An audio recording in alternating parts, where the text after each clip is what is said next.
Pemirsa, manuver Presiden Jokowi mengumpulkan 6 ketua umum partai politik di Istana semalam ditengarai tidak hanya membahas persoalan ekonomi, tapi juga politik Pilpres 2024. Keaktifan Presiden Jokowi dalam berbagai peristiwa politik belakangan ini memunculkan kritik. Presiden dinilai terlalu ikut campur dalam urusan Pilpres 2024. Saya akan membahasnya bersama dengan pakar hukum tata negara, Denny Indrayana. Selamat malam, Mas Denny. Selamat malam. Apa Baik. kabar, Mbak Sylvia? Kabar baik, Mas Denny. Oke, sebelumnya Anda kan menilai Presiden itu banyak ikut campur lah ya dalam politik Pilpres 2024, padahal seharusnya Presiden bisa jadi wasit yang netral. Apakah pertemuan Presiden dengan 6 ketum parpol semalam semakin menguatkan kritik Anda terhadap Presiden? Ya, begini ya. Sebelum kita bicara potret-potret mozaik begitu, izinkan saya memberi pondasi dulu dari sisi hukum tata negara. Soal pemilihan presiden ini kan apalagi tidak ada 4 prinsip dalam Undang-Undang Dasar 45. Satu, dia adalah merepresentasikan kedaulatan rakyat dan negara hukum kita. Itu pasal 1. Kemudian pemilunya harus berlangsung 5 tahun sekali secara luber, jujur, dan adil. Yang ketiga, dipilih langsung oleh rakyat. Yang keempat, diusulkan oleh partai politik atau gabungan partai politik. Itu 4 prinsip dasarnya. Dan itu yang menjadi dasar mengapa saya menulis dalam satu artikel agak panjang mengkritik posisi Presiden Jokowi yang saya beri judul bagaimana Jokowi mendukung Ganjar, mencadangkan Prabowo, dan menolak Anies. Mengapa? Itu sudah saya tulis panjang lebar dalam artikel 8 halaman itu. Nah, pertemuan tadi malam itu adalah potret-potret yang makin menegaskan bahwa Presiden ikut, baik langsung ataupun tidak langsung, terbuka atau tertutup. Beliau dalam panggung depan mengatakan tidak, tetapi panggung belakangnya itu ramai dan bisa dikonfirmasi tentu saja. Tidak semua akan mengungkapkan, namanya juga panggung belakang. Tetapi ada berbagai macam parameter, indikator yang terbuka bahwa yang dibicarakan tadi malam bukan masalah kebangsaan. Kalau kebangsaan kan tidak terbatas hanya ketua-ketua partai yang sejalan pilihan capresnya, justru menyatukan. Presiden Jokowi dalam hal-hal seperti ini justru menunjukkan beliau gagal menjadi wasit yang netral, menjadi presiden sebagai kepala negara untuk semua elemen. Beliau tadi bicara di depan relawan misalnya tentang rambut putih yang mengindikasikan ada preferensi ke calon tertentu, dalam hal ini Ganjar. Di depan relawan, bukankah relawan itu representasi dari calon presiden? Tidak, ini presiden mau akan turun lebih kurang setahun lagi, masih punya kelompok partisan yang harusnya adalah elemen dari calon presiden, bukan presiden, dan seterusnya. Jadi banyak parameter yang menunjukkan bahwa presiden dari kacamata hukum tata negara tidak melaksanakan mandat konstitusinya untuk menjaga pemilihan umum, termasuk pemilihan presiden yang jujur dan adil. Karena ada preferensi kepada bakal calon tertentu dan ada resistensi pada bakal calon yang lain. Tidakkah boleh seorang presiden punya preferensi? Secara pribadi boleh, bahkan punya hak pilih. Tetapi sebagai wasit dalam satu kompetisi pilpres, beliau harus netral. Nah, netralitas ini adalah amanat, bahkan perintah konstitusi yang harus dijalankan.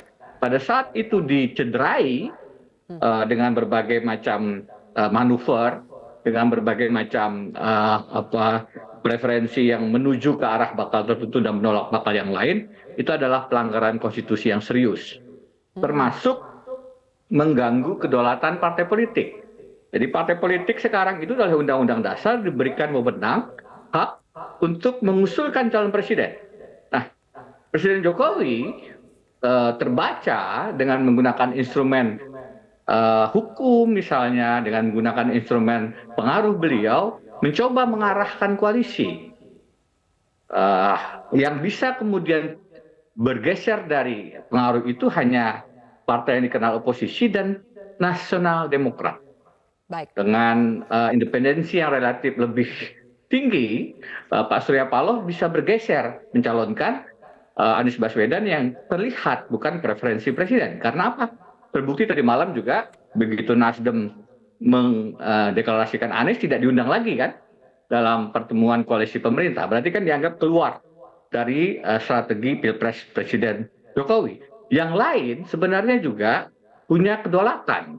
Kedaulatan partai itu dijamin oleh Undang-Undang Dasar, dijamin dalam Undang-Undang Partai Politik, dan kita lihat bagaimana kemudian ada intervensi-intervensi. Yang paling terlihat jelas, yang saya sering jadikan contoh adalah bagaimana yang terakhir Partai Demokrat misalnya tetap diganggu, bahkan yang terakhir adalah PK dari seorang kepala staf Presiden Muldoko yang tentu saja adalah bagian dari pemerintahan Jokowi, sangat dekat bagian dari istana.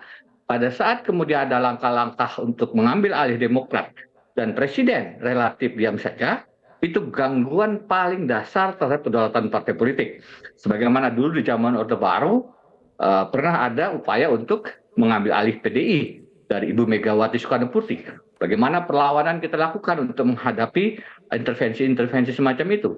Sayangnya sekarang itu diulang lagi dalam berbagai segmen. PKS misalnya terpecah dengan Gelora, kemudian ada P3 yang ketua umumnya digeser.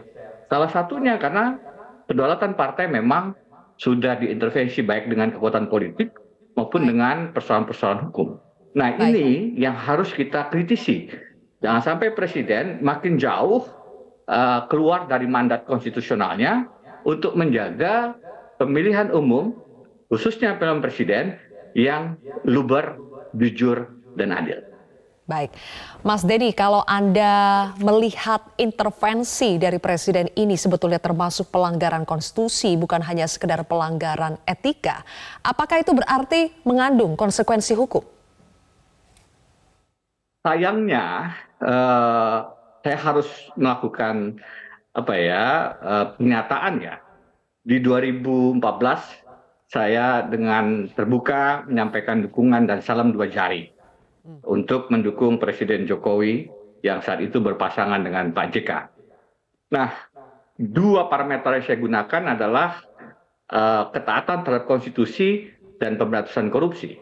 Dua-duanya ternyata tidak dijalankan sebagaimana harap. Terkait dengan pelanggaran konstitusi, tidak sekali ini Presiden bermain-main dengan sumpah presidenannya. Saya mencatat diantaranya misalnya, Presiden menerbitkan Perpu yang sebenarnya tidak bisa disahkan karena sudah melewati masa persetujuan DPR, tetap disahkan. Penarikan Hakim Aswanto yang melanggar prinsip kemerdekaan kekuasaan kehakiman dijamin dalam pasal 24 juga direstui oleh Presiden. Ada apa? Dan beberapa pelanggaran lain yang sudah saya tulis sebenarnya dalam kondisi normal itu adalah persoalan serius yang bisa menjadi pintu masuk pemakzulan atau impeachment. Karena pelanggaran konstitusi, melanggar sumpah jabatan, itu bisa diberikan pemaknaan bahkan dalam kacamata undang-undang pemilu bagian dari pengkhianatan terhadap negara. Pelanggaran konstitusi itu. Nah, tapi kan kita tidak dalam kondisi normal. Bagaimana koalisi pemerintahan itu mayoritas, DPR kemudian semuanya hampir, kecuali secara resmi Demokrat dan PKS yang berada di apa yang disebut oposisi, selebihnya ada di koalisi pemerintah. Tentu saja kemudian ini menyebabkan pelanggaran konstitusi itu tidak membuka secara politik kemungkinan pemakzulan. Tetapi dari kacamata hukum tata negara, Presiden yang tidak bersifat netral sebagai wasit membiarkan ada kontestan yang diberikan penalti tanpa pelanggaran sehingga bisa menang, atau melarang pemain lain masuk lapangan karena padahal sudah memenuhi syarat semata-mata karena ingin tim tertentu yang bisa menjadi pemenang dalam Pilpres 2024. Ini pelanggaran konstitusi yang serius. Tidak boleh Presiden mengatur-atur siapa yang bisa menjadi kontestan dan bahkan siapa yang bisa menjadi pemenang. Karena sebagai presiden, beliau punya resources, termasuk pengaruh, untuk menggerakkan resources itu, kewenangan-kewenangan yang dimilikinya, mengarah kepada kandidat-kandidat tertentu. Ini pelanggaran konstitusional yang serius yang sebenarnya kalau dalam kondisi normal membuka pintu pemakzulan.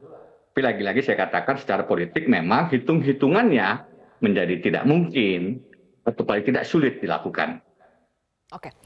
Mas Denny, terkait dengan resources yang tadi Anda sebutkan, apakah memang mungkin sekali kalau dari sekarang saja sudah banyak ikut campur, mungkin saja ini akan berlanjut pada proses pemilu nanti ketika sudah betul-betul mulai proses kampanye, proses pemungutan suara, apakah ini mungkin saja berlanjut dengan segala resources yang dimiliki? Saya tidak ingin bicara mungkin ya, tapi itu kan sangat asumtif ya.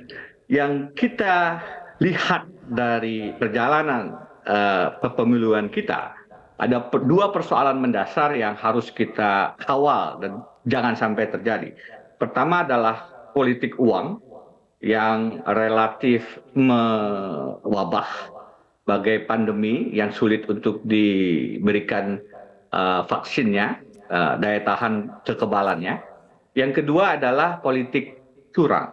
Politik uang dan politik curang ini harus kita perangi bersama-sama. Nah, seharusnya presiden, apalagi yang outgoing, tidak hanya berbicara bagaimana keberlanjutan pembangunan, bagaimana keberlanjutan IKN, tapi yang lebih mendasar juga bagaimana menjamin yang beliau tinggalkan adalah pemilihan presiden yang dikenal sebagai pemilihan yang jujur dan adil, free and fair. Nah, itu berarti beliau tidak memberikan preferensi secara jelas kepada salah satu partai dengan cara-cara yang melanggar konstitusi tadi. Arena permainan harus diberi ruang yang sama kepada semua. Baik. Pada saat tadi misalnya ada kedaulatan partai yang diganggu, ada partai yang sedang mendukung calon presiden yang beliau tidak happy, misalnya Anies Baswedan, diganggu dan ada kemungkinan PK Muldokonya dimenangkan. Dengan demikian Partai Demokrat tidak bisa lagi memberikan tiket pencapresan kepada Anies dan tidak bisa maju. Ini kan satu hal yang membuat ruang pertarungan menjadi tidak lagi fair buat semua dan karenanya mengganggu proses pemilihan presiden oleh rakyat. Baik. Ini bukan proses pemilihan presiden oleh elit, bukan proses pemilihan presiden oleh uang. Ini proses pemilihan presiden yang menurut Undang-Undang Dasar kita langsung oleh rakyat. Mari kita ingatkan Presiden Jokowi untuk kemudian betul-betul memerankan diri sebagai kepala negara. Beliau sudah dalam berbagai kesempatan terlihat sifat-sifat partisannya sebagai presiden yang masih punya relawan dan seterusnya. Dalam kesempatan ini menjelang akhir jabatannya, kita berdoa beliau bisa husnul khotimah, bisa meninggalkan legasi yang baik bagi bangsa, salah satunya dengan jaminan pelaksanaan pilpres yang free and fair, jujur dan adil, tanpa keberpihakan menutup peluang salah satu bakal calon dan mendorong calon lain untuk bisa menang. Itu bukan sikap negarawan dan tentu saja bukan sikap seorang presiden yang bijak. Terima kasih Mas Denny Indrayana telah bergabung bersama kami di Prime Time News hari ini.